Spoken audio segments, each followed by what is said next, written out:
Hi guys, welcome back to Kit Car Direct and MK Sportscars. I'm going to dive into the workshop straight away actually. A couple of new arrivals amongst all the other projects that work that we've got going on. Well, the first one, I'm going to start off here.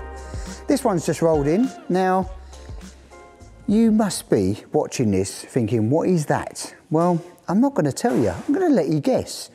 It's a rare car, not many made. If you know your kit cars and you're into it, you probably guess it.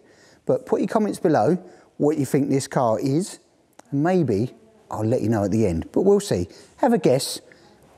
Bike engine car in the rear anyway, but not many done. Rare car. What's it in for? Well, it's got a pedal shift on it at the moment, which is really stiff to change gear, like arm pump style. And what we're going to be doing is getting rid of that. It's got a very long cable. It goes right the way through the front, all the way to the back here with a Blackbird engine in there. And I'm going to put a stick shift in it, basically.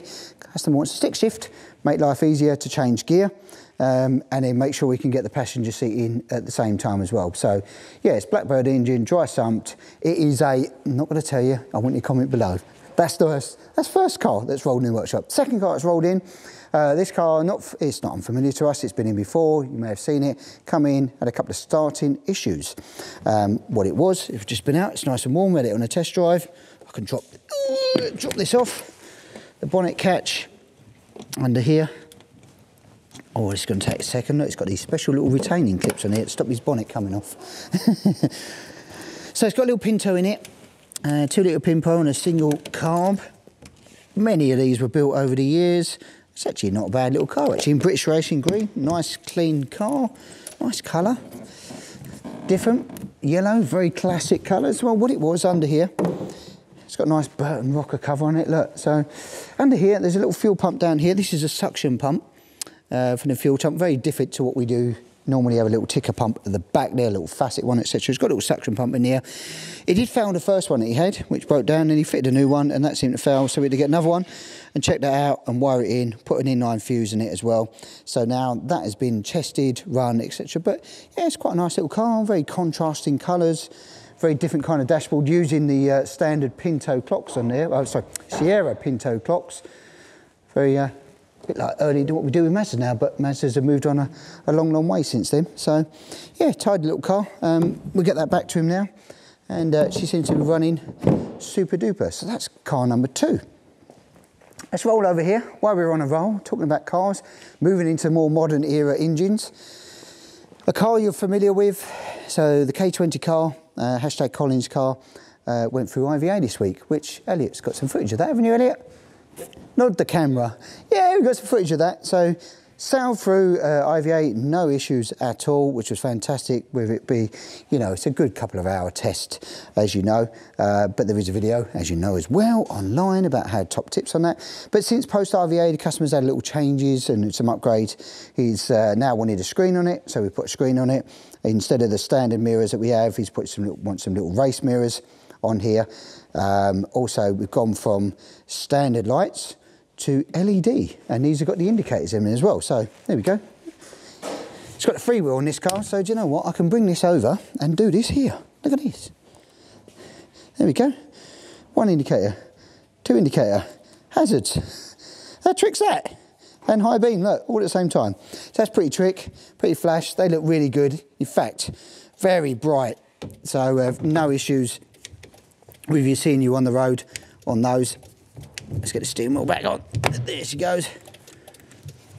Turn it off. Yeah, so she's all good, and it's got black wiper blades on here as well.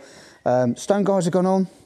So our carbon stone guards have gone on. They look really smart. In fact, with this, the carbon silencer and the carbon front wings, that subtlety with the carbon dash, I think is perfect amount of carbon on this car. Really subtle, looks clean, simple. Boot cover's now been fitted as well, which got fitted just before IVA. Cleans the whole car up, black on this sky blue colour. There's no graphics going on this car, it is what it is. So, but before, maybe, got to do a little test drive on this. We may do a very short test drive on this car. They are amazing, that engine just is beautiful. It sings, it does everything you want it to do. So super, super happy with this one. And yeah, we'll roll on to the next build. Right, from K20 RX5 to Mazda RX5. What we've been on with this one, hashtag Barker car. We've been on with, you saw last week, bonded the first stage on, the second stage has been done on the front wings, they've all been bonded on, ready. It's got the cross-drilled and grooved discs on here, so they're sweet. The bulkhead has been now all dry fitted and trial fitted in here. That's the fiberglass version we do. We do two different versions. We do this version, which is a fiberglass, and we do an alley one, which you saw on the K20 there. Scuttle's gone on, that's been mocked up in place. The dashboard with the Mazda clocks has all been now mocked up. Just got to do the final fit on that one as well. It's just some drilling some holes, marked it all out, screw that in. That'll be ready to rock and roll. You saw last week, we've been on with all the rear ends done. Brake lights, fog lights, indicators, fuel killer cap, all IVA spec'd, boot covers on, number plate light, roll bar fitted in. That's the last stage job. Oh, and the alley trim is in stage now. This was earlier car that we built, so this had the alley trim. You can upgrade. We have the normal side seal protectors, which are, in my opinion, a bit nicer than doing the alley trim, but alley trim's on this particular one. So yeah, this car's rolling along. It's almost looking like a completed car now. So interior panels will be the next stage. Boxing all this in, filling all that in, the interior panel kit that comes in there being powder coat black. All the seats have been trial fitted in here as well, so they'll go in pretty quick, seat belts, and then the cowling cover for the indicator stalks and all of that. And it all runs already, so it's final fettling and wiring, so this ain't going to be far away in the next couple of weeks getting it to IVA as well, like the K20 did. So, and we expect no different. These should sail through. They're pretty cool actually to go through, so no problem at all. So yeah, next hashtag RX5. Right, here we go, Indy Classic time. R1 engine, 5VY under here. Now, this particular car, I know she looks dirty. Unfortunately, the customer traded it here. Been having a bit of a rubbish weather, haven't we? But it was actually clean and tidy. I know this because he's done a rebuild on this, and it's actually quite a clean car. Engine bay is quite tidy as well. 5VY engine in there, refreshed, I do believe. This is a car we put a cage on for him as well.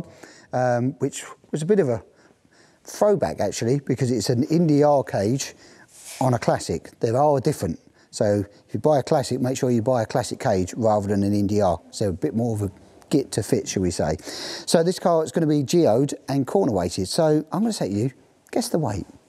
Put it down there. What do you think? R1, 5VY engine, Sierra front uprights, classic chassis, roll cage, 15-inch wheels. I think it's got LSD in it as well, side impact bars, so it's a little bit heavy with the cage. Have a guess what you think this number's going to turn out, and there's a clue on the back of this car to who it belongs to. You don't want to get next to him on a track day, do you, when you got a name like that? You know you are. Cool car though, cool car. If you like it, press the like button, press the like button. I like it. Right, here we go guys, Indy Classic time again. But with an R1, carburettor R1, something you don't see every day, with a turbocharger stuck on the bike on here. Now, I remember this car being on Low Cost Builders, being built years ago by a gentleman called, I won't say his full name because we don't do that, but Desi. You probably know who he is if you subscribe. Hi, Desi. He built this one as a stock car, and then I think it's been transformed over the years by several different owners to being a turbocharged thing. Now, it's coming to us. It's been out of commission for a little while. We're trying to get it back on the road for the customer. It's got braking issues, stator issues, charging issues, issues in the centre here, issues in the rear, the braking system. Well, lots of little niggly things to get it back to MOT standard, road legal, etc. So first job was the stator. The customer bought into us because he couldn't get that off. Well, this was a flywheel and stator that came out. These are quite a powerful magnet, as you know. Well, as you can see by the wiring, it's shot. It's overheated and it's been catching, and this flywheel has also, I know the customer tried to get it off with a blowtorch, but it was an absolute nightmare to get down in there, between there and the bulkhead, to get this flywheel. It's completely seized on. Thought we was going to have to take the engine out. Thankfully, we got a different tool. Adrian got a different tool in, bought this kit, and we managed to get this off. Because normally it come off reasonably easy, but this one, what a fighter, absolute fighter. So we're going to have to bin that and put a new one in. Then we got things like drive shafts and that, which are recommissioned. So look, drive shaft gate is completely split. Obviously that's an MOT failure, so we'll put new things on there as well. Now we've just been for the brakes, so the guys have been dumping into that as well. I'm going to scoot past you there, Elliot, sorry about that. Braking's all failing, and the system was failing. Well, this looks like it's come out of the sewer canal. So we've got a master cylinder, basically it's getting stuck and seized. It's pretty nasty. They're the Sierra one, which was always used in that era. That was a problem. The gudging pin was seized in there as well. So a couple of things. It's had some temperature problems that he's sorting out now. That's all been done. And there's some fixtures in here. There's quite a lot goes on with turbo stuff. Fixtures in here which secured all of that back. So the guys are on with the brakes, servicing that, and then we've got some cosmetic stuff to tidy up in the engine, but interior here and everything else. It's got a nice little paddle shift that somebody's designed in their home though. And to be honest with you, that's really smooth, this operation here. Whoever did that, thumbs up. It's a really, really nice feel to that, actually. It's all on grease nipples here and everything else. So, do you know what? It's got a nice feel to that. So, it's been homemade, but I tell you what, done a pucker job on that. So, yeah, it's recommissioning, getting it done, a few braking issues, and we'll get it up, get it to MOT standard. And I'm sure this will go pretty well with that little turbo on it. A little sniff of that on it. It has got some kind of aqua mist on it, which we've got to look at as well, I do believe. But other than that, once it's cleaned up, tidied up, get it sorted, it'll probably, with that, I don't know, 4 to 6 PSI boost, maybe they're breathing through that, she'll get down the road pretty well. Right, well, it's chassis register time. Got 2 more that's landed here. I'm going to talk to you a little bit about it in a minute. But if you're in the queue, you're up on this side. If you want to get yourself in the queue, phone call, email, hook us up, come down to the factory, you know where we are. But talking about this chassis, it's a bit of a teaser for you. We'll show you next week if you tune in. This is the first ones that we've done, productionised, that have a lowered floor pan. That's a 50mm drop in here now. So on the passenger and driver side, we've managed to now do a lowered floor pan in this section here. So for those taller people who want a little bit more room, if you're not vertically challenged like me, we now do that. That makes a huge difference to your legs and how you position yourself in the car. So those we'll do, we'll get it set up and we'll show you these. So tune in next week for the lowered floor pans. Right, here we go guys, back at where we started. Well, remember this car? If you like this car, do you like the look of this car? I quite like the look of it. I know what it is. Did you guess what it is? Did you put the comment below? Did you guess what it is? Well, I'm going to tell you what it is. It's a Dominator TS 400. Now, if you do your kits, you'll have seen it because it worked on a TV programme called Kit Car Crisis. Look it up, it's a Discovery Channel special, actually. Quite an interesting thing about a customer who tries to build one of these to go RGB racing. So, yeah, like it. I like it. It's a pretty cool car. Still prefer 7, but pretty cool car. Can't wait to get cracking on with it. That's it for this week, guys. I'm going to call it a wrap. I'm going to say like, share, subscribe, and guess what? We will catch you next week.